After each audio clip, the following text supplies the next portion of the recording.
The next great resource for local weather is now available. DigitalWeatherDesk.com is your source for up-to-the-minute local weather. Add DigitalWeatherDesk.com to your favorites, download our app, and follow me on social media. The Digital Weather Desk, powered by Century Next Bank.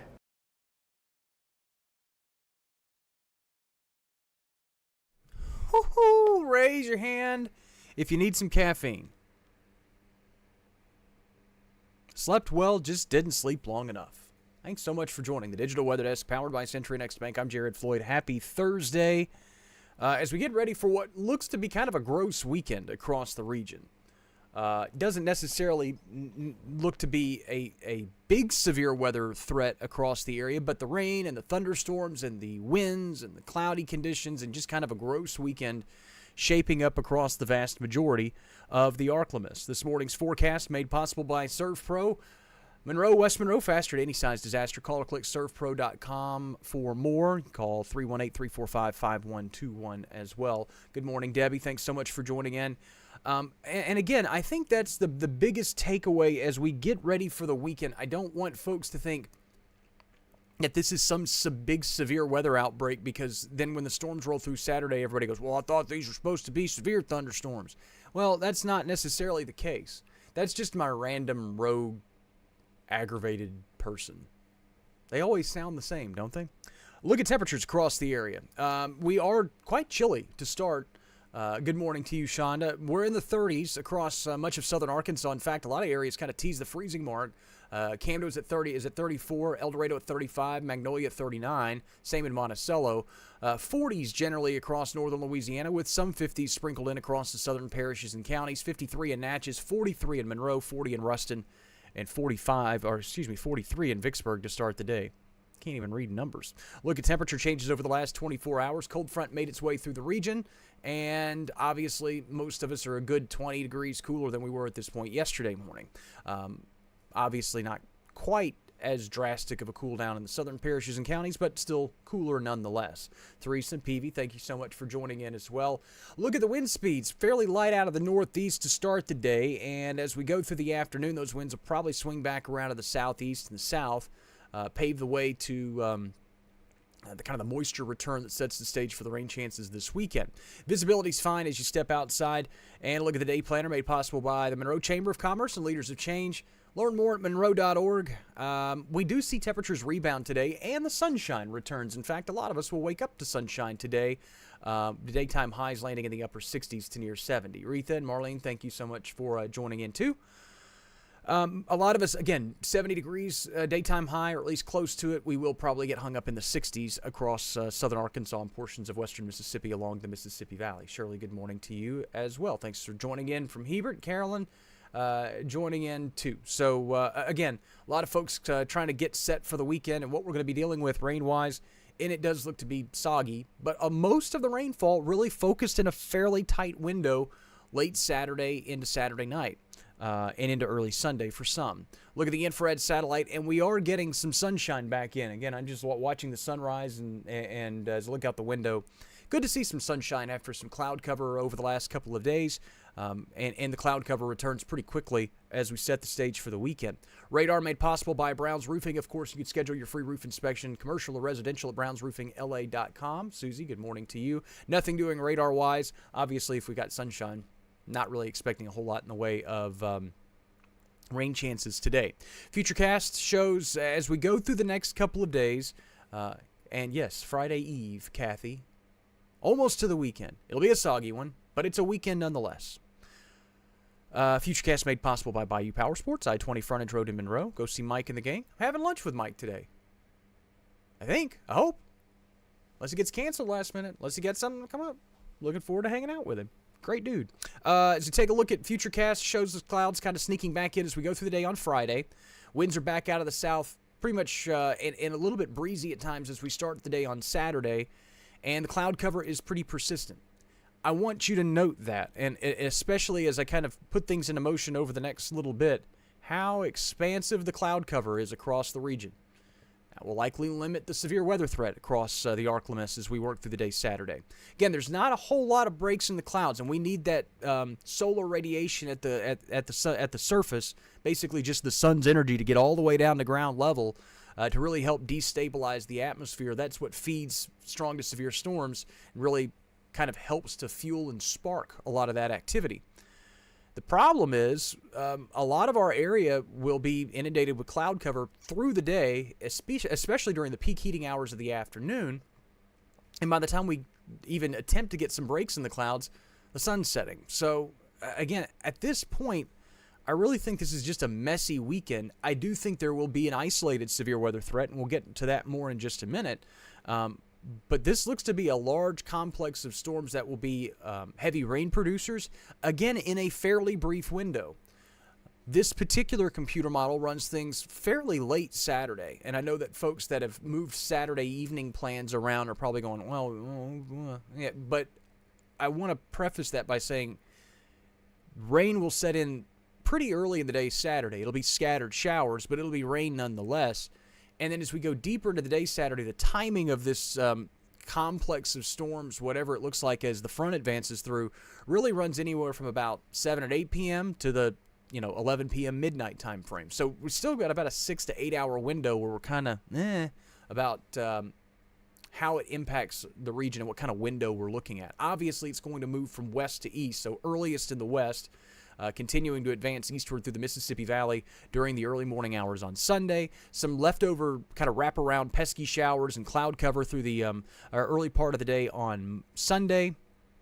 But then skies should gradually clear as we go through the early parts of next week. Another thing that we really need, Joy, Miss Norris, Claudia, thank you so much for joining in.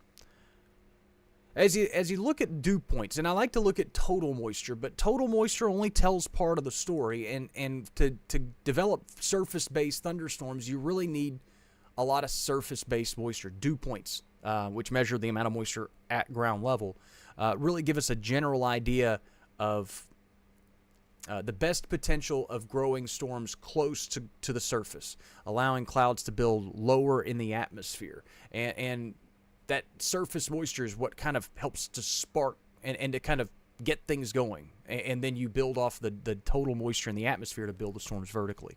Now, usually you want to probably see dew points in the 60 to 65 range. When we get into the severe weather season, we start seeing dew points in the upper 60s to low 70s, and that's where you really start kind of seeing the more significant severe weather episodes.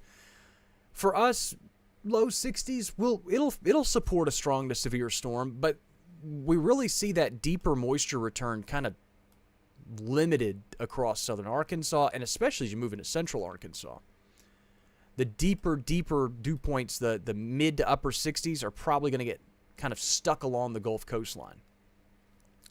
And the best opportunity to really pull in that deeper layered moisture is also later on in the evening. So as the dew points get higher, we're also losing that daytime heating. So we're kind of offsetting some ingredients. While some are increasing, some are also decreasing. So again, it's not necessarily the most favorable overlay of severe weather ingredients to fuel storms. I do think that we will probably see a few severe thunderstorm warnings, things like that. It's not out of the realm of possibilities to see an isolated tornado in this type of environment. I just don't expect it to be a widespread, I don't think everybody's going to see that, prolonged threat.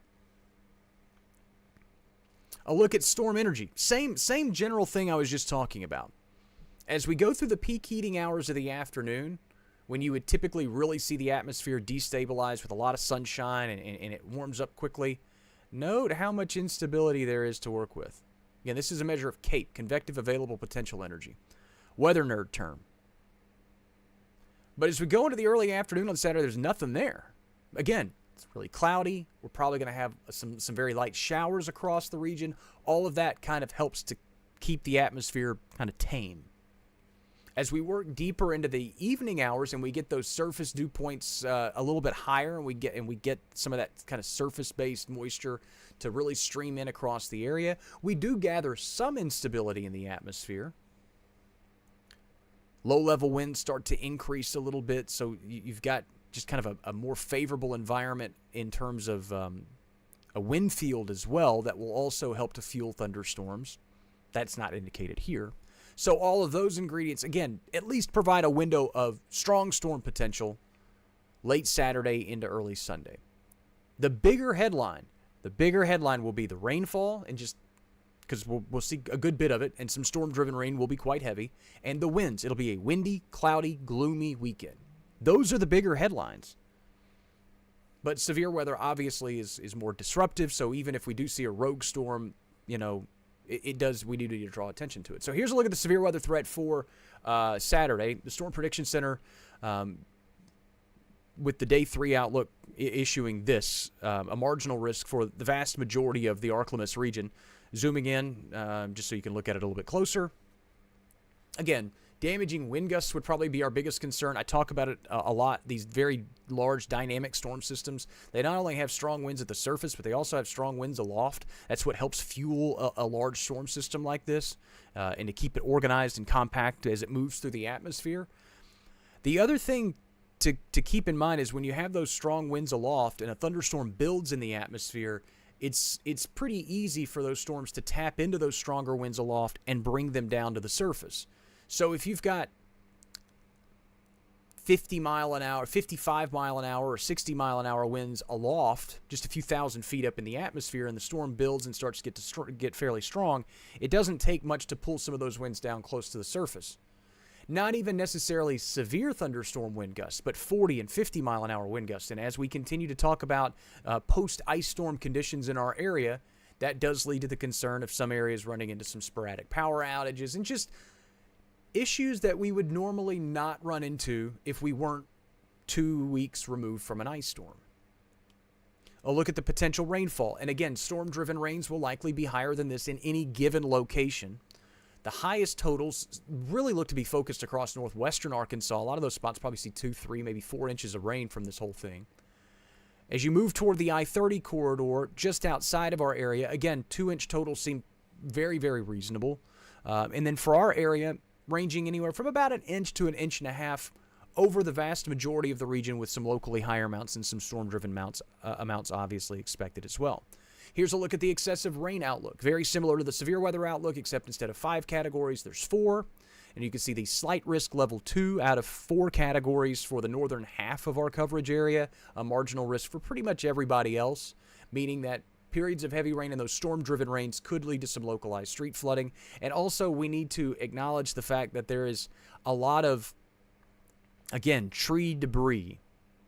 There's a lot of sticks and branches and leaves and all kinds of stuff that haven't been picked up post-ice storm, and as those clog drainage areas and ditches and stuff like that, some brief heavy rainfall could cause some issues. Again, these are all things that, if this storm system wasn't moving through 2 weeks removed from an ice storm, and it wasn't moving through on Valentine's Day weekend, which obviously is a kind of a more active weekend, it wouldn't garner as much attention as I'm giving it. So I want folks to put in perspective when this thing rolls through this weekend and they go, well, it's just rainy and stormy. Yeah, it was. But for folks that had weekend plans, it can be disruptive. And again, there is still the window of opportunity for the severe weather parameters to get a smidge more organized. Regardless, it's something that I'll be watching all weekend, or at least through Saturday. Sunday, fairly quiet. Breezy, but quiet. Wind gusts, generally in the 20 to 30 mile an hour range starting Saturday. I know that you don't see a lot of 30 mile an hour wind gusts here, but I wouldn't be surprised for us to run some 20 to 30 mile an hour wind gusts rather routinely through the day Saturday and into Sunday. Now, those winds should die down as we work late into the afternoon Sunday. They'll stay breezy, but they'll die down, and then by Sunday night, they really start to quiet down. Again, a large dynamic storm system like this is windy before, during, and after.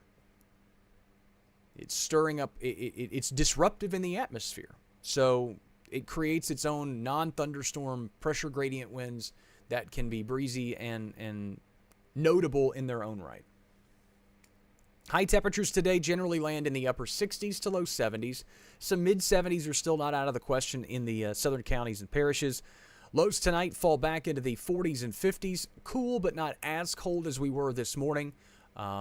I think we'll stay out of the 30s, but the low 40s are still not out of the question across portions of southern Arkansas. Look at the 7-day forecast made possible by 3B Hardware.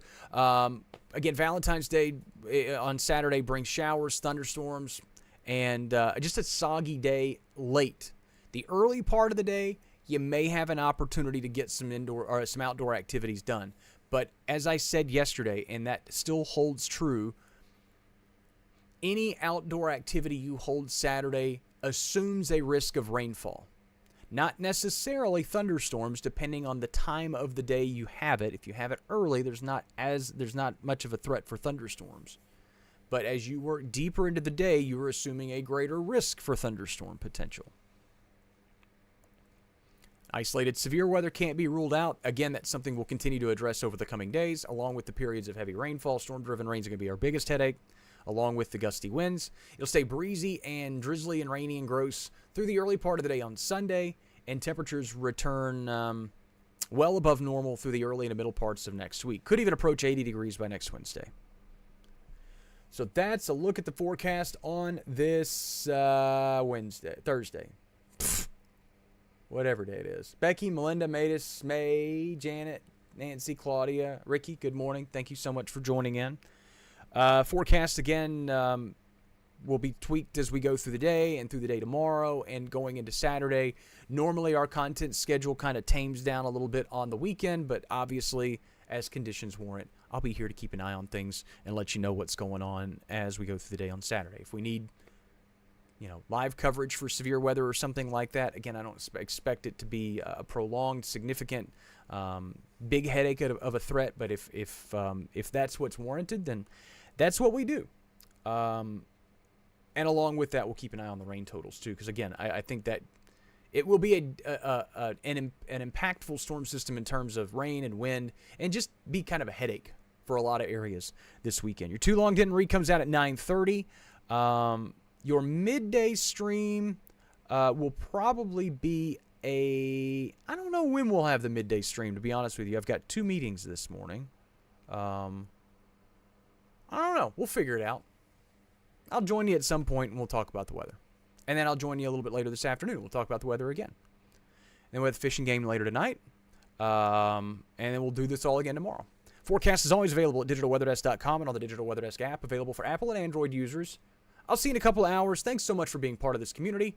And enjoy the sunshine while it lasts on this Thursday. And thanks so much for stopping by the Digital Weather Desk, powered by Century Next Bay.